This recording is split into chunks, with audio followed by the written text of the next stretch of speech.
మహబూబాబాద్ జిల్లా కొత్తగూడెం మండలం పోగులపల్లి గ్రామంలో యూరియా కోసం రైతులు తీవ్ర ఇబ్బందులు పడుతున్నారు. రాత్రంతా క్యూలలో నిలబడి ఎరువుల కోసం ఎదురు చూడాల్సిన పరిస్థితి కలిగిందని రైతులు ఆగ్రహం వ్యక్తం చేస్తున్నారు. సీతక్క పుట్టిన సొంత మండలంలోనే రైతులు యూరియా కోసం అల్లాడుతుంటే ఇతర గ్రామాల పరిస్థితి ఏంటో అంటూ ప్రశ్నలు లేవనెత్తుతున్నారు. యూరియా సరఫరాల్లో ఎక్కడా లోటుండకూడదని డిమాండ్ చేస్తూ వెంటనే చర్యలు తీసుకోవాలని ప్రభుత్వాన్ని నిలదీస్తున్నారు. రైతుల పక్షాన పోలీసులకు సైతం తీవ్రంగా శ్రమ తప్పడం లేదని రైతులు ఆవేదన వ్యక్తం చేస్తున్నారు. ఎరువుల కోసం క్యూలో నిలబడిన రైతుల్లో ఒక తండ్రి తన చెంటి పాపను భుజాన ఎత్తుకుని రాత్రంతా క్యూలైన్లో నిలవటం హృదయాన్ని కదిలించింది. గంటల తరబడి నిద్రలేక అలసటతో ఆ చిన్నారి క్యూలైన్లోనే కుంగిపోవడం చూసి అక్కడున్న వారంతా కలత చెందారు.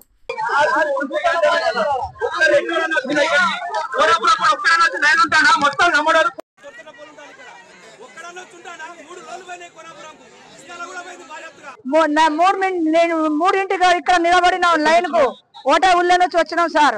మాకు ఓటా ఊళ్ళో ఇక్కడ మంచిగా పిండి దొయ్యాలని లైన్ కి నిలబడ్డాం. ఏసైతో మాట్లాడినాం. ఆధార్ కార్డు పెట్టుకుంటేనే ఇస్తామని లైన్ కి వచ్చినాం సార్. 3 పురుగు పూసిలా పైన వర్షం పడుతుంది. ఇప్పుడు 2 సార్లు ఇచ్చిండ్రు. అప్పుడు ముందుగా నాటేసినప్పుడు ఇచ్చిండ్రు సారు పిండి బస్తాలు. ఇప్పుడు దాకా పిండి బస్తా ఇస్తలేరు. పై నుంచి వస్తలేదు. మేము ఎట్లా ఇయ్యాలని మేము మా కొడుకు 3 ఎకరాలు 5 ఎకరాలు ఉన్నది. నాకు సొంత 3 ఎకరాలు ఉన్నది. నాకు 2 కొడుకులు. నాకు 2 కోడలకు ఎవరికి రానిస్తలేరు సార్. లైన్ ప్రకారంగా ఇస్తామంటే ఇప్పుడు ఆదివారం లైన్ పెట్టినాం. అప్పుడు దాకా పిండి లేదు, మాకు వర్షం లేదు సారు. అదే తిప్పలు పడుతున్నాం. ఇస్తాం అమ్మా, వస్తే పైనుంచి వస్తేనే ఇస్తాం, లేకుంటే లేదు మా కాడ ఏమున్నదని అధికారులు అంటారు సారు. ఇస్తాం, వస్తుంది పిండి వస్తుంది, సీతక్క పంపిస్తారు, పైన పంపిస్తారు అని మొత్తుకుంటారు కానీ ఒక్క బత్తలు వస్తలేదు సారు. 3 ఎకరాల మొక్కజొన్న మాత్రం పైన చూసినా మంచిగా ఉండాలి. మొత్తం ఎండిపోయింది సార్. మొక్కజొన్న పచ్చగా పడ్డది. అది ఇప్పుడు మేము ఒక్క సంచికు 300 900 1200 ఇచ్చి కొనుక్కొచ్చినాం. ఒక్క ఎకరానికి 3 ఎకరాలకు ఎంత ఖర్చు పోయిందో చూసుకోండి సారు. మా తిప్పలు పెడుతున్నారు ఈ ఊరియా గురించి. మాకు శారం ముచ్చుకుంటారు సారు. ఎక్కడైనా ఓటా ఉండేవి కూడా ఇస్తలేరు. ఈ లైన్కి వచ్చినా కూడా ఇస్తలేరు. మొత్తం మునిగినాం సారు. అట్లా మాకు ఇబ్బంది జరుగుతుంది. మరి ఎట్లా ఇస్తారో ఏమో మాకైతే తెలియదు. మరి కాకపోతే ముందుగా ఊరియా బత్త దొరకదని కూడా చెప్పాలి సారు. ఇప్పుడు మంచిగా టైట్ అయింది. ఇప్పుడు ఎంత జనం ఉన్నారు కూడా అంత గోసదాన్ని చూస్తున్నారు సారు. మంచిగా మాకు తిప్పలు పెడతారు సారు. ఒక్క బత్త దొరకలేదు. మేము 60 సంవత్సరం 70 సంవత్సరంతో నాటేసినాం సారు. వేసిన తర్వాత మాకు ఒక్క బత్త పిండి వస్తలేదు సారు. మాకు అయితే గోస ఉంచుకుంటారు. మేము తిరిగి వస్తున్నాం. అక్కడి నుంచి 5-6 కిలోమీటర్లు నడిచి వస్తున్నాం సారు. మాకు ఒక్క బత్త ఇస్తలేరు. మాకైతే రానిస్తలేరు. మేము నిలబడి మళ్ళా మరిపోతున్నాం. ఇక్కడ నుంచి కాదు, గంగారాం నుంచి తోలుగుండ నుంచి అక్కడి నుంచి జనం మొత్తం ఒక్కసారి ఇక్కడనే వస్తాను. ఇటు మన ఇది పేరు ఉండే మంచి అది కూడా వస్తలేరు. సారేడుపల్లె కాడ ఒక్కటే లేరిపోయింది. వాళ్ళు పంచుకున్నారు సారు. మాకు ఒక్క బస్తా ఇస్తలేరు. ఇంత మాకు గోస. 3 నైట్ 2 నైట్ రొట్టె చేసుకొని ఒక్క బుక్క నీళ్ళు తాగి ఒక్క బుక్క మంచినీళ్ళు తాగి బతుకుతున్నారు. ఈడ ఇట్లా గోస ముంచుకుంటారు సార్. మాకు ఇబ్బంది మాకు జరుగుతుంది సార్. ఇప్పటికి 20 రోజులు, నెల అయితే 2 నెలలు అయితే అది నాటుబడి ఒక్క పిండి బత్త కూడా మాకు దొరకలేదు. ఊరియా కట్టన్న మాటే దొరకలేదు. ఆడ మా ఊళ్ళకు స్టేట్ కానీ ఒక 200-300 బస్తా వస్తే అయినా మాకు రైతులకు మేము ఇదివరకు ఖాతాలు ఉన్న వాళ్ళకి పెట్టుకుంటామని ఆయన ఇయ్యనంటాడు. రైతు వేదికాడికి పొగల పెళ్లికి వస్తే ఒక్క బస్తా కూడా దొరకలేదు మాకు. 2 నెలలు అయింది నాటుబడి. కనీసం మొక్కజొన్నలు పీసులతోటి పీసుల మీద ఆగిపోయినాయి. జనాలు అక్కడికి ఇక్కడికి తిరుగుడికే సరిపోతాను మేము. మాకైతే పిండి అయితే దొరుకుతలేదు. మేము రైతులకు నష్టపోతాను. మాకు పిండి లేక తల్లాడిపోతాను. మీరు మన బస్సులో పిరిగి పెట్టి ఏం సుఖం లేదు. ఇలా పింఛన్ పెడతానని ఎవరో పెంచలేదు. ఇవాళ గ్యాస్ బంధాన్ని గ్యాస్ ఎవరికి ఎత్తలేరు. ఇవాళ చేసేటి అన్ని మీరు అప్పుడు అనేటి ఒకతీరు అన్నారు. ఇప్పుడేమో అంత జనాన్ని ఆగం చేయడానికి రాజకీయాలు చెప్తారు.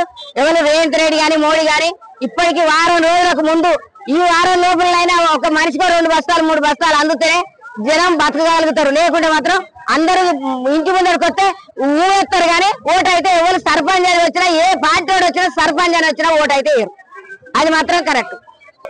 ఏది సీతక్క అందిస్తలేదు. మాకు సీతక్క వస్తే మాకు బత్తాలు రాకపోయినా సీతక్క ఉన్నది మా ఎమ్మెల్యే అని మాకు గెలిచింది కరెక్టే. ఏం చెప్తాంది సీతక్క కనీసానికి మాకు మా మండలానికి మా గ్రామ పంచాయతీలకు మాకు ఊరియా మాకు ఏదైనా సవాలు ఏదైనా రోడ్లో రొట్టో అది పక్కకు పెట్టు రోడ్డు గీడి చేసేది ఎండాకాలం అడుగుతాం. ఇప్పుడు మాకు మెయిన్ ఆశ పిండి బత్తాలు కావాలి. మాకు సీతక్క అడుగుతాందా? సీతక్క ఒక లోడ్ తోలిస్తాడా? మాకు లేదమ్మా, ఏదో పెళ్లి రైతు వేదిక ఉంది, మాకు లోడ్ తోలితే మాకు మా ఊరలో నీలంపల్లి గోవిందపురం అటలో వాడు తీసుకుంటాం కదా.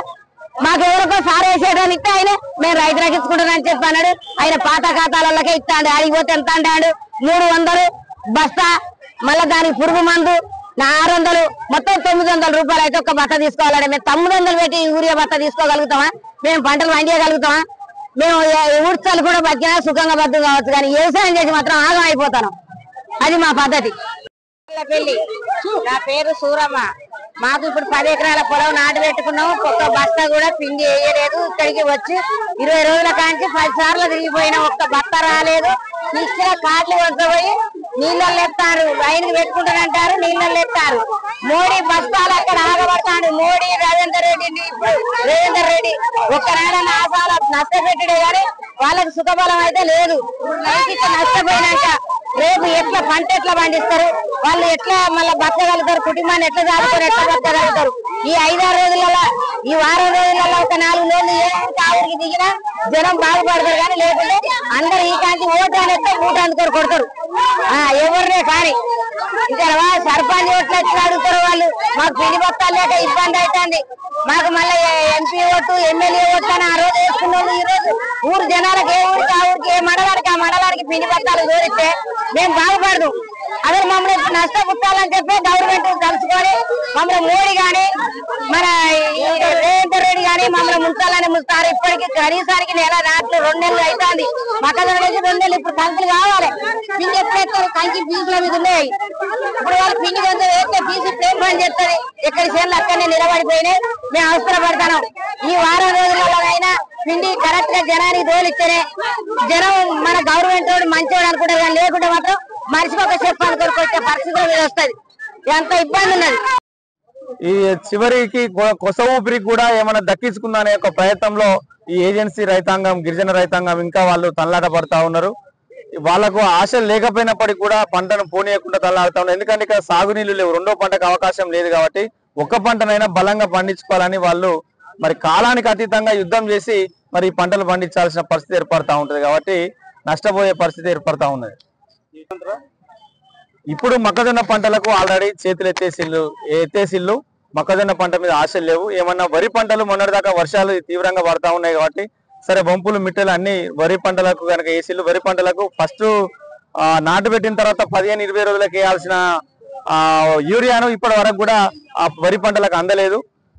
అందని యూరియానికి వారికి కనుక ఇప్పటికైనా ప్రభుత్వాలు మేలుకొని యుద్ధ ప్రాతిపదికన యూరియాను కనుక అందిస్తే కొద్ది గొప్ప వరి పంటలను పండించుకోవడానికి, వాటిని బాగు చేసుకోవడానికి, దిగుబడులు రావడానికి అవకాశం ఇప్పటికైనా ఇంకో వారం రోజులల్లా ఇదే యుద్ధ ప్రాతిపదికన పంపించగలిగితే మాత్రం వరి వేసిన రైతు మాత్రం బయటపడే అవకాశాలు ఉన్నాయి. మహబూబాబాద్ జిల్లా పాకాల కొత్తగూడ మండలం పొగులపల్లి ప్రాథమిక వ్యవసాయ కేంద్రం వద్ద ఈరోజు రైతులు వేల సంఖ్యలో ఈరోజు మరి యూరియా బత్తాల కోసం వస్తా ఉన్నారు.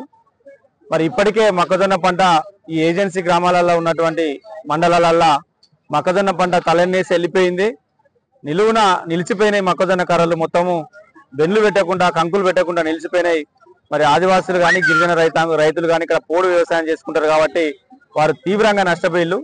అయినా కానీ చివరగా వారికి ఒక ఆశ కొద్దీ ఇప్పుడన్నా మందిస్తే ఏమన్నా కంకి పెడుతుందేమన్నా ఆశ కొద్దీ ఈరోజు ఇంకా యూరియా కొరతతోటి ఈరోజు వేల మంది ఈరోజు మరి పొగులపల్లి ప్రాథమిక వ్యవసాయ కేంద్రం కాడికి బారులు తీయడం జరిగింది. మీరు చూస్తూనే ఉన్నారు. ఖచ్చితంగా ఏదైతే మొక్కజొన్న పంట ఈ గిరిజన ఏజెన్సీ మా ప్రాంతంలో ఎండిపోయినటువంటి పంటలకు రాష్ట్ర ప్రభుత్వమే ఖచ్చితంగా సర్వే చేసి ఎండిపోయిన ఈ నిలిచిపోయిన పంటలకు ఏదైతే యూరియా లేక ఎర్రబాడిపోయిన పంటలకు ఖచ్చితంగా రైతులందరినీ సర్వే చేసి ఎకరాన 25,000 నుంచి 30,000 ఎక్స్గ్రేషియా కూడా వాళ్ళకి చెల్లించాలని, నష్టపరిహారం చెల్లించాల్సిన బాధ్యత కూడా ఈ రాష్ట్ర ప్రభుత్వాల మీద కానీ ఈ యొక్క నాయకుల మీద ఉంటుందని మేము సందర్భంగా తెలియజేస్తాం. రైతు ఇప్పుడు దాదాపు ఎకరాన విత్తనాలు వేసిన నాటి నుండి ఒక్కో ఎకరాకు 25,000 నుంచి 30,000 రూపాయల పెట్టుబడి పెడతా ఉంటాడు. ఒక ఎకరానికి 3 సంచుల బ్యాగులు 15 కిలోల జొన్న సంచులను చల్లాల్సిన పరిస్థితి ఏర్పడుతుంది. దానికి దుక్కిపిండి కానీ కల్టివేషన్ చేయడానికి దున్నడానికి రావాల్సినవి కానీ ఖర్చులు మొత్తము ఇప్పటి వరకు తలెన్నేసే వరకు మొక్కజొన్న చేను సాధిన రైతుకు 25,000 నుంచి 30,000 రూపాయల పెట్టుబడి కింద రైతు నష్టపోయే అవకాశం ఉన్నది ఈ రోజుల. మరిన్ని అప్డేట్స్ కోసం మా ఛానల్ ని సబ్స్క్రైబ్ చేయండి.